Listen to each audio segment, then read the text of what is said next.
m'appelle Mireille et je suis animatrice de l'heure du conte à la bibliothèque de Saint-Constant. Je vous souhaite la bienvenue à cette deuxième capsule Lecture en nature, enregistrée au pavillon de la biodiversité. À travers la lecture d'histoires pour enfants, ces capsules ont pour objectif de mettre en lumière la richesse de la biodiversité de la ville et de faire découvrir la beauté de ce site.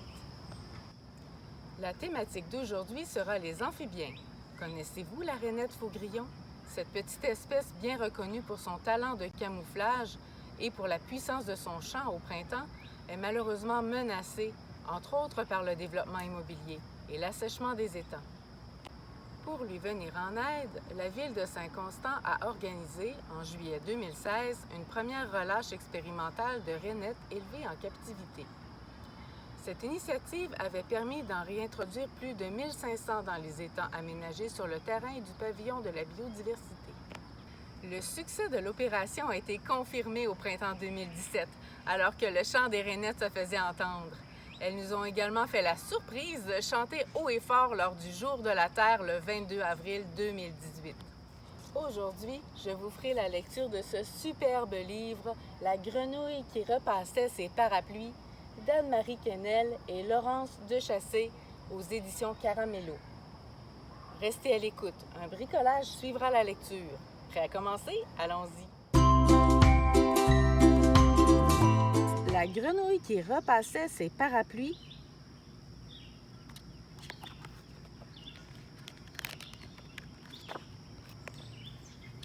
Liana est une grenouille courageuse, mais elle ne le sait pas. Contrairement aux autres amphibiens, elle va très peu à l'extérieur, que ce soit pour jouer, gambader ou croasser. Chaque matin, Liana a la même routine. Elle ouvre la porte de sa maison, s'installe prudemment dans l'embrasure et attend son petit déjeuner. Patiente, elle reste immobile pendant de longues minutes. Seuls ses yeux sont en mouvement. Un jour, Bjorn, le crapaud scandinave, décide d'observer Liana pour comprendre son manège. 42 minutes s'écoulent sans que Liana bouge.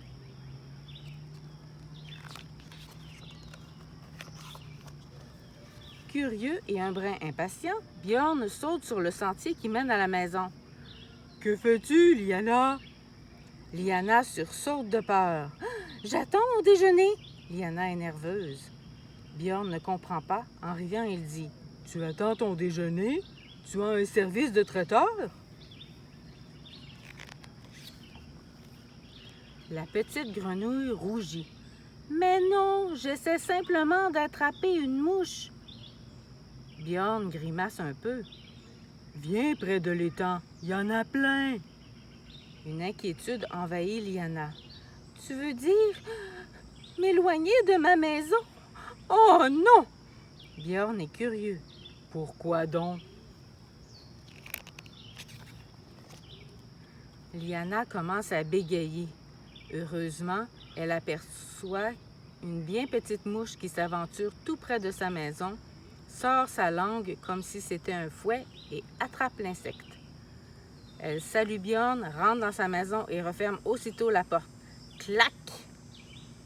Elle fait chauffer son petit fer à repasser, puis repasse soigneusement un parapluie jaune avec des tulipes mauves.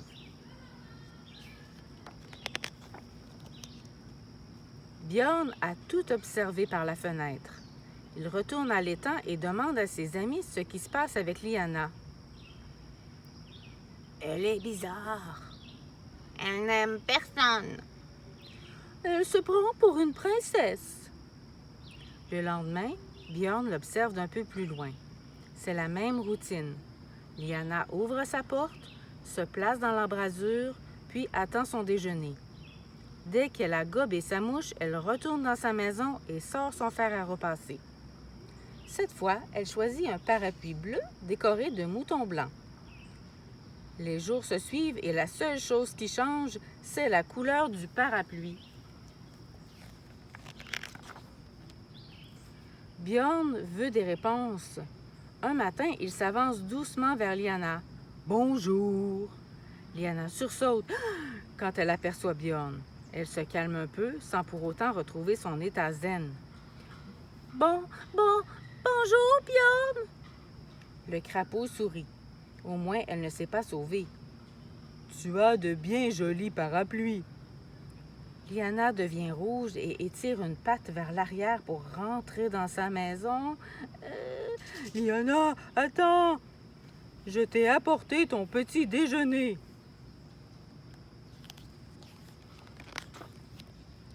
Le crapaud dépose une mouche dodue devant Liana, puis recule. La petite grenouille ne sait que faire. Elle est à la fois heureuse et nerveuse.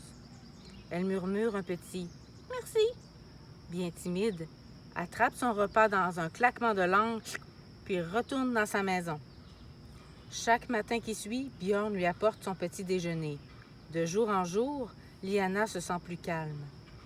Elle a même hâte de revoir Bjorn et se sent moins craintive. Elle se rend compte qu'elle respire mieux.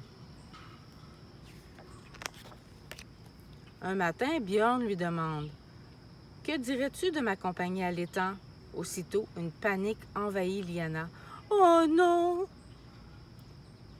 « Mais pourquoi? » La petite grenouille soupire. « Tu ne peux pas comprendre, je suis différente. » Un élan de chaleur envahit le cœur de Bjorn. « Je ne trouve pas, moi. Tu es gentille, tu as un beau sourire et tu prends bien soin de tes parapluies. » Liana mordit sa lèvre.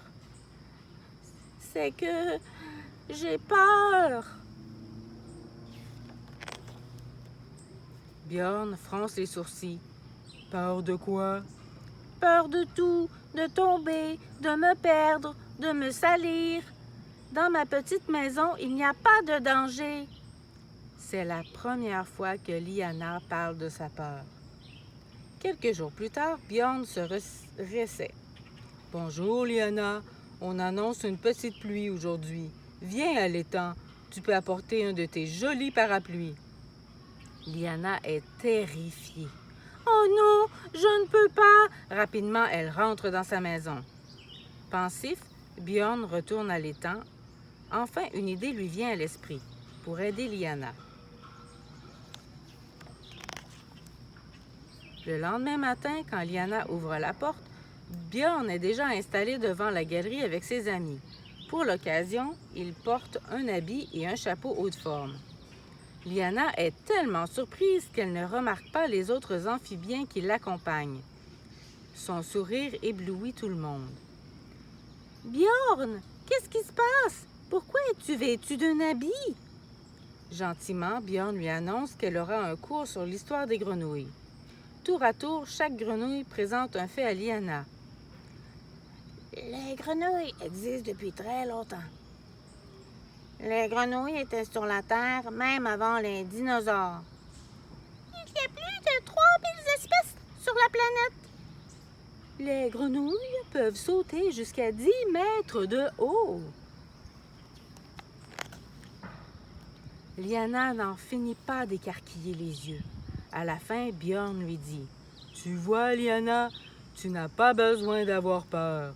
Les grenouilles ont traversé des millénaires. Tes ancêtres sont des battants, des survivants, tout comme toi. » Le crapaud lui fait une dernière révélation. « Les amphibiens n'ont pas besoin de parapluie. C'est dans notre nature de jouer dans l'eau. » Comme si Dame Nature avait compris le message, un grondement de tonnerre se fait entendre. Liana songe à rentrer dans sa maison, mais elle hésite. Elle aimerait bien avoir des amis et s'amuser. Et Bjorn lui a appris des choses fort intéressantes. Wow. Interrompant ses pensées, Bjorn lui demande « Tu viens à l'étang? On annonce un bel orage. » Tous attendent la réponse de Liana. Elle réfléchit puis prend sa décision. « D'accord, on ne dira pas que je ne suis pas courageuse. » Tous les amphibiens crient leur bonheur en même temps que l'averse éclate. À partir de ce jour, tout change dans la vie de Liana, qui a compris la vraie nature d'une grenouille. Elle a cessé de repasser ses parapluies qui décorent maintenant sa maison et elle profite vraiment de la vie avec ses nouveaux amis.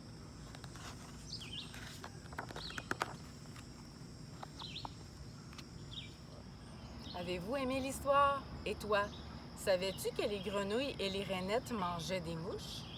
Moi, je suis bien contente que la petite grenouille sorte maintenant chez elle pour aller jouer avec ses amis amphibiens. Pour le bricolage d'aujourd'hui, je vous présente un bilboquet que j'ai surnommé la rainette affamée, avec sa petite mouche. Le but du jeu est d'essayer d'attraper la mouche, tout comme Liana, la grenouille de mon histoire, et aussi les rainettes de la ville de Saint-Constant, comme ceci. Alors, on fait balancer la petite mouche comme ça, et si elle balance très haut, elle finit par atterrir dans la bouche de notre rainette.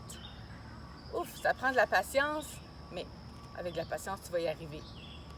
Alors, ce bricolage est principalement fabriqué à partir d'un rouleau de papier toilette, d'un bouton pour ma mouche, d'un bout de ficelle et de feutrine.